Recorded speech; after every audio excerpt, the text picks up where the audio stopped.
Le gouvernement rwandais a fermé plus de 6000 églises. On va se poser les vraies questions, les gars. Qu'est-ce qui a poussé le gouvernement rwandais à prendre telle décision? Paul Kagame a justifié cette décision en affirmant que le nombre élevé de lieux de culte devait correspondre aux capacités économiques du pays. Les gens utilisent la religion pour commettre des atrocités, refusant toute manipulation de la société rwandaise. Vous savez, ce que la plupart des gens ne savent pas par rapport aux églises, avant tout, ça reste une entreprise à but non lucratif. Et la plupart des églises, en fait, ils ont le statut d'association. La plupart des fidèles des églises, pour eux, l'église, ça reste un lieu de culte. Mais ceux qui gèrent des églises savent qu'au-delà d'un lieu de culte, il y a une stratégie. Au Rwanda, le gouvernement a ordonné la fermeture d'environ 8000 églises et mosquées à travers le pays, officiellement pour non-respect de la sécurité des fidèles et des règles administratives. Le président Paul Kagame les accuse depuis des années de tirer profit de la pauvreté. Voilà pourquoi, en tout cas, le Rwanda a décidé simplement de réglementer le secteur de l'église. Beaucoup de gens, peut-être, vont le prendre d'un mauvais œil, mais en fait, le Rwanda, c'est simplement dit comment dans un pays, on a autant d'églises, autant de paroisses, mais il n'y a pas assez d'hôpitaux, il n'y a pas assez de routes. Pourquoi, en tout cas, il y a tant d'églises qui s'ouvrent? En fait, ce qu'il faut savoir, une église, c'est vraiment une entreprise à but non lucratif qui est très, très rentable. Parce qu'en fait, ce qui permet aux églises de générer de l'argent, c'est simplement les fidèles, grâce à tes dons, grâce à peut-être, d'autres vont l'appeler la dîme, grâce à certaines dons que feront des entreprises ou même des fidèles. En fait, c'est ça qui va constituer le revenu par rapport à l'église. Et en fait, le problème, c'est qu'aujourd'hui, malheureusement, comme dans tout, vous avez des gens, ils vont te faire n'importe quoi, soit utiliser la foi des fidèles pour pouvoir leur dépouiller de leur argent. Par rapport à ça, en fait, le gouvernement rwandais a simplement décidé de réglementer. Depuis un mois, les prières ne résonnent plus dans cette église pentecôtiste de la banlieue de Kigali. Tous les jours de la semaine, les chorales répétaient et les chrétiens étaient là. Tout cela me manque. En août dernier, le gouvernement rwandais a fermé près de 8000 églises et mosquées, soit environ la moitié des lieux de culte du pays. Il ne respectait pas certaines normes de sécurité et autres règles administratives. Ce pasteur organise des travaux pour ouvrir dès que possible. Il doit par exemple installer une isolation acoustique. Désormais au Rwanda, tu ne peux plus ouvrir une église n'importe comment. Pour ouvrir une église, il faut que de un, tu aies un diplôme. Il faut que tu sois dans un lieu où vraiment on a besoin de toi. Parce que malheureusement aujourd'hui, n'importe qui, notamment en Afrique, peut ouvrir une église là où il veut, tant qu'il en a envie. Maintenant au Rwanda, c'est réglementé. Tu ne peux pas ouvrir une église là où tu veux. Il faut qu'il y ait un besoin. Quand les fidèles donnent des dons, c'est dans des paniers que ces fidèles donnent les dons. Quand on fait des dons dans des paniers, en fait, on ne peut pas tracer simplement l'argent. Je pense que le gouvernement veut instaurer une gouvernance claire, puisqu'il y avait du désordre dans les églises. Je suis plutôt content. En fait, toute cette réglementation, le gouvernement rwandais le justifie par le fait que c'est pour la sécurité de un des fidèles et aussi pour la sécurité de l'église en elle-même. Et beaucoup de pasteurs prennent ça comme une bonne nouvelle. Ça leur permet aussi d'avoir une certaine régulation dans ce secteur d'activité parce que, ben oui, il y en a qui font un peu du n'importe quoi. Selon le gouvernement, les leaders religieux doivent aussi être enregistrés auprès des districts et recevoir une formation en théologie.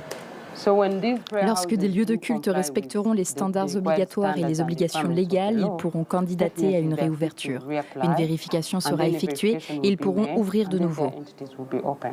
Ces critères étaient inscrits dans une grande loi votée en 2018 qui donnait 5 ans aux organisations pour se conformer. Vous savez, Martin Luther King disait « Une organisation qui n'apporte pas de solution concrète n'a pas raison d'hésiter ». Vous ne pouvez pas prêcher l'emploi dans un pays qui ne crée pas d'emploi.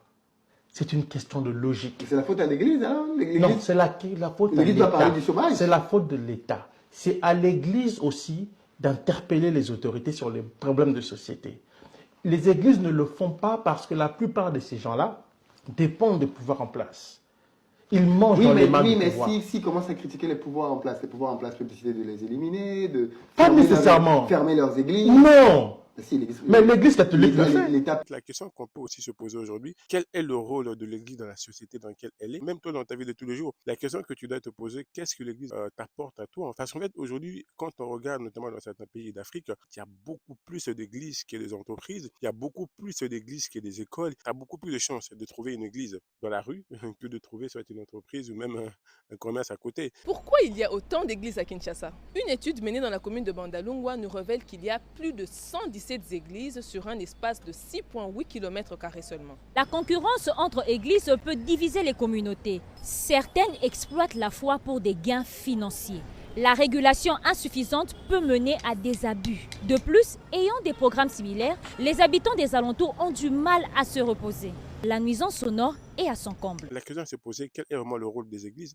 Est-ce que leur rôle est vraiment de changer, de transformer la vie des gens? Ce qu'il ne faut pas oublier, ce qui change, transforme la vie des gens, c'est les actions que tu vas poser. Beaucoup de gens, en fait, se disent que le fait simplement d'aller à l'église, c'est aussi ce qu'on nous vend, c'est aussi ce qu'on dit. Le fait d'aller à l'église, tu vas changer ta vie, tu vas transformer ta vie, tu vas assouvir notamment le besoin physiologique, c'est-à-dire les gens souffrent, les gens n'ont pas de quoi manger, les gens galèrent, donc ils sont prêts à tout pour assouvir à ces besoins. Et les églises, en tout cas, profitent aussi, certaines églises, je dirais, hein, pas tout, faut pas tout généraliser, profitent en fait de ce mouvement, en fait, parce que ils savent que le fait que les gens sont dans une misère totale, on leur dit que le fait de venir à l'église, tu vas assouvir ton besoin physiologique, alors on sait que c'est faux. Si vous croyez en Dieu et que vous vous appuyez sur ce que dit la Bible, vous allez vous dresser contre les injustices. Mais ils ne peuvent pas se dresser contre les injustices parce que la fin des injustices, le développement du Congo va faire en sorte que les gens vont travailler. Leur rapport au réel va changer, y compris leur rapport aux églises.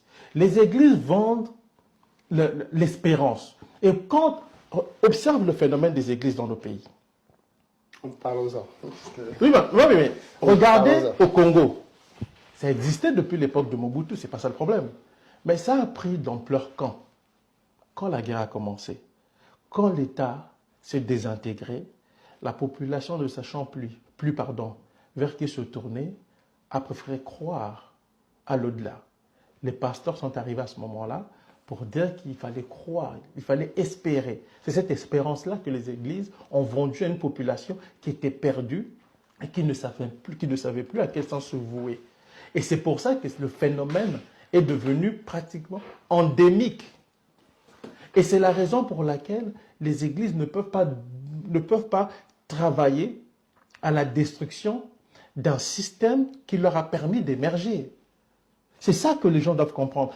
Je ne parle pas pour les autres pays, je parle pour le Congo.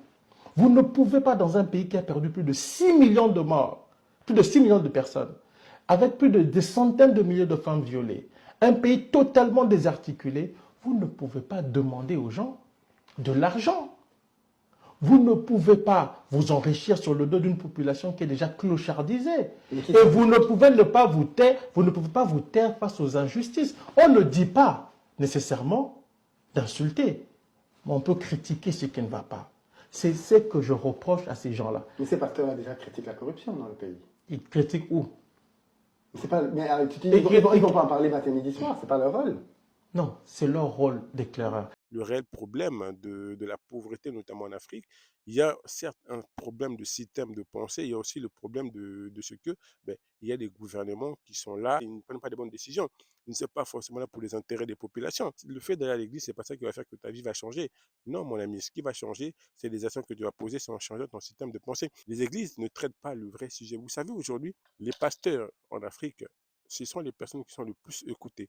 Ils sont plus écoutés même que le président, ils sont plus écoutés même que les parents des gens. Si vous endossez la robe, l'église là et puis les pasteurs là, qu'est-ce qu'ils ont en commun? Qu'est-ce qu'ils ont en commun? La Bible. Bon ou faux? Oui. Pourquoi les uns dénoncent les injustices et les autres se taisent? Et ce sont ces pasteurs-là qu'on retrouve aussi dans les combines politiques. Parce qu'au Congo, ils sont toujours dans les combines politiques, les pasteurs. Aujourd'hui, la plupart des hauts cadres de la présidence actuelle proviennent de l'église du président. C'est ce qu'il dit? Oui. Il a une église? Non, l'église où le président prie, ça s'appelle Philadelphie. Le pasteur Roland Dallot. C'est la faute de Roland Dallot? Non, ce n'est pas la faute de Roland Dallot. Ce n'est pas la faute de Roland Dallot. Il profite du système. Moi, je pense que les églises devraient être contrôlées dans nos pays. Et sur ce point-là, je suis d'accord avec Kagame. Vous voyez, je ne fais pas que critiquer. Kagame avait fermé plus de 700 églises au Rwanda. Je suis d'accord avec lui. Vous ne ramassez pas des incultes qu'ils deviennent des pasteurs et qui viennent vendre du vent aux gens. Des gens qui sont eux-mêmes en perdition, qui se demandent à quel sens se vouer. C'est ça la réalité. Je me rappelle quand j'étais plus jeune, ce que les gens ne savent pas par rapport à tous ces phénomènes d'église, notamment dans certains pays d'Afrique, en RDC, quand j'étais plus petit, beaucoup des enfants sont victimes de ce qu'on appelle la sorcellerie. Quand vous partez en Afrique, vous verrez notamment à Kinshasa, beaucoup des enfants, ils sont dans la rue, on les appelle les chégués.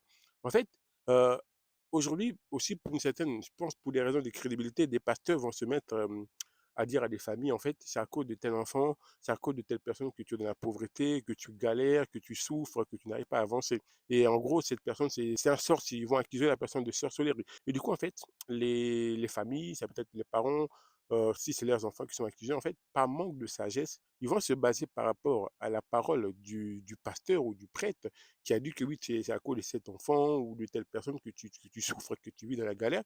Ils vont se baser par rapport à ça pour accuser la personne, pour accuser l'enfant. Et du coup, ce qui fait que beaucoup des enfants vont se retrouver dans les rues. Il y a des parents, ben, suite à ces accusations ou suite à ces révélations du pasteur, ils vont mettre l'enfant dans la rue, ils vont dire que c'est à cause de toi, tu es un sorcier, tu es un démon, c'est à cause de toi. Tout ça, en fait, fait que ça crée un désordre pas possible. Et même moi-même, j'étais victime de ça. Je me rappelle quand j'étais plus jeune, je devais avoir 10 ans à peine. Voilà, en plus de ça, il y a ce qui se passe souvent en Afrique, on appelle des veillées de prière. Donc, les gens vont partir, ils vont dormir, ils vont pas manger pendant toute une journée, ils vont dormir, ils vont veiller, ils vont prier.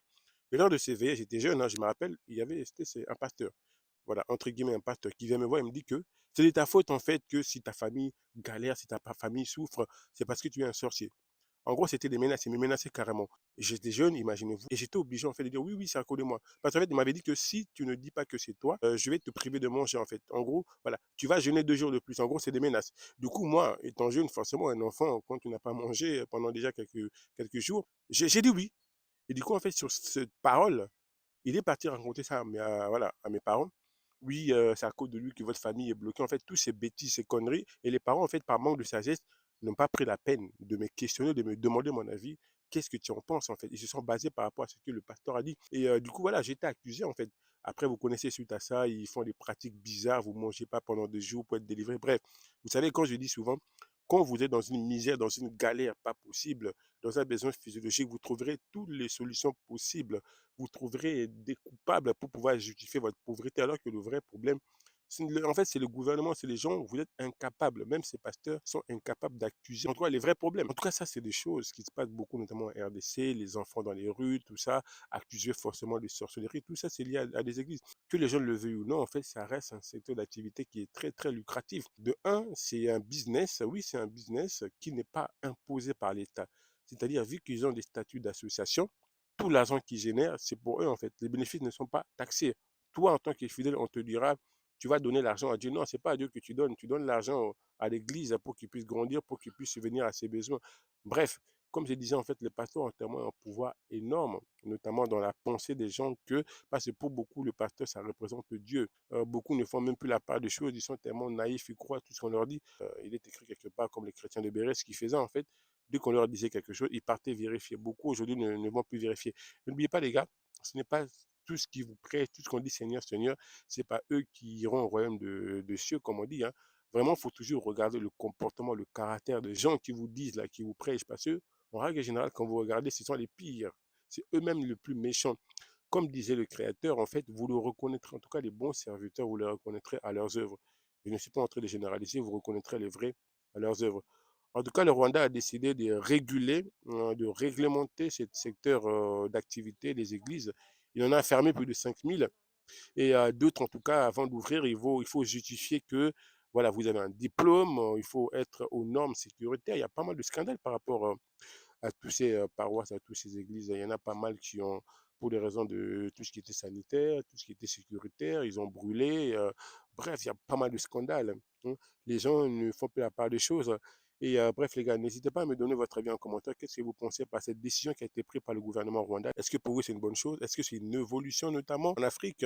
Et nous espérons que beaucoup vont prendre quand même, en tout cas, ce chemin de réglementer, parce que dans beaucoup de pays, c'est pas réglementé. Même au niveau sonore, les gars. Je me rappelle quand j'étais en RDC, franchement, pour avoir la paix, il faut y aller. Le matin, tu as une église qui ouvre, l'après-midi, tu as un autre qui enchaîne, le soir, un autre. Même au niveau sonore, c'est très, très compliqué. Et même ici, quand je partais encore à l'église, je me rappelle ici en France, le matin, en fait, on avait une salle. Nous, on priait avec le pasteur à l'époque, là. Et après, l'après-midi, on devait libérer la salle parce qu'il y avait un autre pasteur qui devait aussi venir avec ses fidèles pour prier. Comme dit Zach Moukassa, en fait, si vraiment, parce qu'on dit que c'est le même Dieu, pourquoi ne pas se réunir, voilà, et pourquoi chacun est obligé d'avoir, voilà, son église, parce qu'apparemment, c'est chacun sa vision. Bref, en tout cas, les gars, ce qu'il faut savoir, là où il y a de l'argent, vous aurez toujours beaucoup de gens qui vont s'intéresser. Au-delà de spiritualité, au-delà de l'église, ça reste un business qui génère beaucoup d'argent, même plus que des entreprises. Si aujourd'hui on vous dit combien génèrent certaines églises, vous allez halluciner. Et beaucoup en fait vont se dire en fait, oui, c'est la grâce de Dieu. Oui, il y a la grâce de Dieu. Il y a aussi l'intelligence de l'homme, de celui qui gère ces églises. Parce qu'en fait, lui, qu'est-ce qu'il sait par rapport à vous? Qu'est-ce qu'il a de plus que vous? C'est que ben, vous, c'est grâce à vous qu'ils sont enrichis. C'est grâce à vos dîmes, grâce à vos dons. Tout cet argent, vu que ce n'est pas imposé, même en France ici, certes, il y a une certaine réglementation, mais on peut quand même facilement, je dirais, détourner pas mal de choses. Et en tout cas, il y a aussi une certaine légèreté aussi par rapport, même s'il y a une réglementation. Donc forcément, plus il y a des fidèles, plus les gens vont donner de l'argent, et plus en fait l'Église va grandir, plus il aura de l'argent pour pouvoir s'agrandir, faire pas mal de choses. Bref, les gars, en tout cas, donnez-moi votre avis en commentaire par rapport à ça. Et n'hésitez pas à vous abonner, à liker, ça me fera un grand plaisir, les gars, et moi. Je vous dis à la prochaine vidéo. Ciao, ciao.